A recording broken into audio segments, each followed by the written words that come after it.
যারা যারা আব্বা আম্মার সঙ্গে খারাপ ব্যবহার করেছো, এদিকে তাকাও সবাই, এদিকে তাকাও, দাঁড়িয়ে থাকার এদিকে তাকাও। আজকে আব্বা আম্মার কাছে গিয়ে সবাই মাফ চেয়ে নেবেন, আমিও মাফ চেয়ে নেব যে মা অনেক অন্যায় হয়ে গেছে, ভুল বুঝে তোমাকে অন্যায় করে ফেলেছি, বাজে কথা বলে ফেলেছি, সামনে রমাজান আসছে, মা ও আব্বা তুমি আমারে মাফ করে দাও। বলেন সবাই আমিন। এক নাম্বার, আব্বা আম্মার সাথে খারাপ ব্যবহার করা যাবে না। দুই নাম্বার, যে ব্যক্তির রোজা আল্লাহ তাআলা কবুল করেন না এবং তাকে আল্লাহ তাআলা মাফ করেন না, সে হচ্ছে মুদমিনু খামরিন, যে নেশাখোর, যে মদ খায়। আমি যদি স্টেজ থেকে এখন নেমে যাই, কয়েকজনের পকেটে আমি হাত দেই, অনেকের পকেট থেকে এখন একটা বিড়ির প্যাকেট বের হবে, এখনই বের হবে। আবার মাহফিল শেষ করে যাওয়ার সময় এই পাত দিয়ে যাবে, বিড়ি টানতে টানতে বাসায় যাবে। হাদিস শোনেন,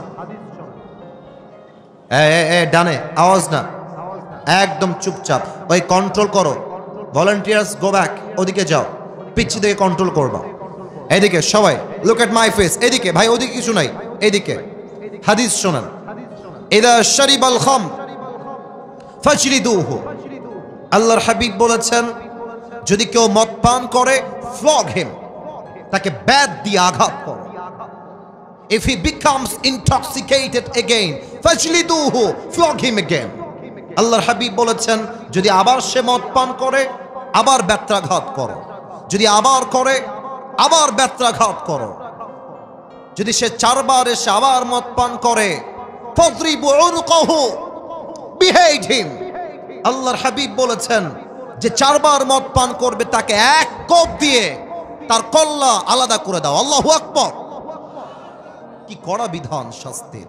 অতএব রমজান মাসে আমরা তওবা করছি, বিড়ি, সিগারেট, মদ এবং নেশাগ্রস্ত কোনো জিনিস আমরা মুখে নিব না। রাজি আছেন তো সবাই ইনশাআল্লাহ? একটু হাত তুলে বলেন সবাই ইনশাআল্লাহ। 3 নাম্বার রোগটা বলবো, এটা বড্ড মারাত্মক রোগ। এই রোগের জন্য আমাদের দেশটা ধ্বংস হচ্ছে।